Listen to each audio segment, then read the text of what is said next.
you'll have another kid, you'll be fine. So fast forward about 10 years later, I had my third miscarriage.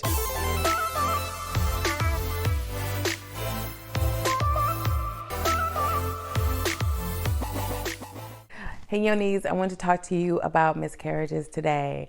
I have unfortunately suffered 3 of them, and there are 3 different times in my life when I suffered them, and there was so much that I learned about it. The most important thing that I got out of my miscarriages, which I want to share with you, is how to recover. Honestly, like after I had my first miscarriage, I was really young. I was 21, and so I didn't know how to grieve. I wasn't even sure what was happening. It happened at 10 weeks, and I was excited because I had just graduated from college. I was with this guy for like 3.5 years, and I was, getting ready to start a family, and then all of a sudden all that was like taken away from me, and I was in complete shock. And no one told me, try to get a therapist, talk about it. I was just told these things happen all the time. It doesn't mean you can't have kids. It doesn't mean this is going to happen all the time. It just means it's happened this time and you'll have another. So basically I've been told, don't worry about this. You'll have another kid. You'll be fine. So fast forward about 10 years later, I had my third miscarriage, and that's when now I'm getting all this extra details about how to really kind of heal myself, heal my heart, my mental and stuff like that. And I wish there were certain things that I knew before when it comes to like recovering from it. So initially I would just kind of sleep it off, take the medications. I had a DNC the first time, and the second time I naturally miscarried. The third time they gave me some pills, and it caused my uterus to contract, and then everything came out that way, and it was really traumatic. For my ladies who've suffered from a miscarriage, like, I'm with you. I'm so sorry that you suffered that, and it's not easy, but there are a couple ways that we can start to recover and rebalance our hormones. First things first is to actually grieve. I didn't think I could grieve because I didn't know what I was grieving. Was I grieving the pregnancy? Was I grieving the baby? Was I grieving the circumstance? I was grieving all of it. You go through all 5 phases of grief. So absolutely allow yourself to grieve for as long as you need to grieve. Sometimes miscarriages get dismissed a lot if they're early because you're told, well, at least you didn't hold the baby. At least you weren't like 6 months. It doesn't matter when you miscarried, you miscarried. So allow yourself to grieve. That is only fair. The second thing, if you're having multiple miscarriages, I would highly, highly suggest you ask them to do a blood workup to check to see what's going on. Do you have PCOS, endometriosis? What's going on down there that's causing your body not to carry full term? I do recall Wendy Williams had, I think, 5 or 6 miscarriages, something like that. And it took a doctor to do some serious blood work, and she learned that she had to be on bed rest because I think something was going on her pelvis floor. I'm not totally sure, but she had to learn, well, I've got to be at home and I've got to be on the bed for the 9 months I'm going to be pregnant if I want to have this baby full term. And obviously she had her son, and she ended up kind of working from home. So there's reasons why our bodies miscarry, and it's up to you to make sure that you become a health advocate for yourself and ask these doctors what's going on, what's causing this, and see a reproductive specialist if you can.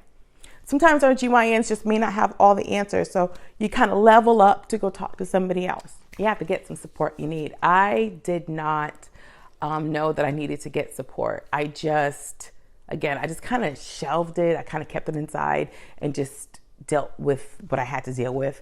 By the third time, it was like the end of a relationship. So it was like, I'm grieving this loss, I'm grieving my relationship, I'm grieving myself, honestly.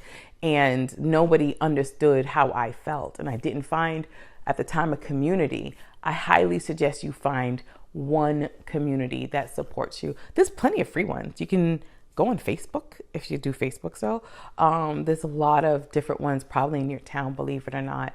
And don't feel like whatever phase of your miscarriage, you don't belong there. You had a loss.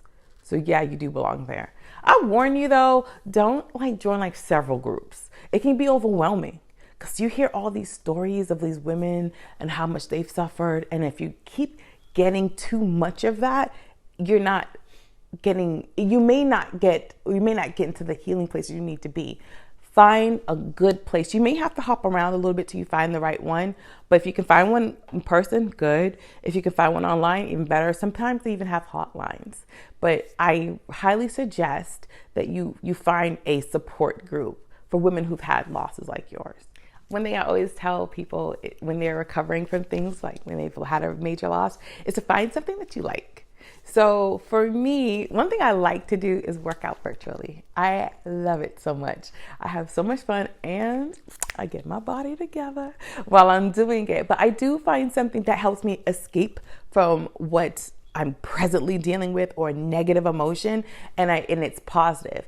It's not that you can't cry and sleep. If you want to cry and sleep, cry and sleep. That's fine. You just don't want to do it too much. You want to make sure that you're doing activities during the day that makes you happy, because then it becomes a part of your day to day.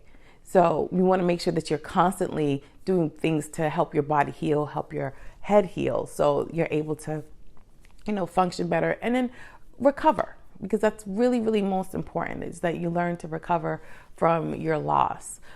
It's not that you'll just magically wake up one morning and feel better because you're doing this one positive thing. You're taking a step closer to becoming better, and you're choosing to be better. So find something that makes you happy. Some women it's walking, some women it's taking a bath, and I highly, highly, highly suggest spiritual bath and spiritual showers. I absolutely love them. Spiritual baths and showers are the shit, okay? You can cry there, you can release there, you can just relax. Like, I'm all about relaxing in the shower and a good bath. You gotta learn to also lean on your partner. Sometimes men don't know what to say because it's not their bodies. I did not have the luxury of leaning on my partner because we broke up.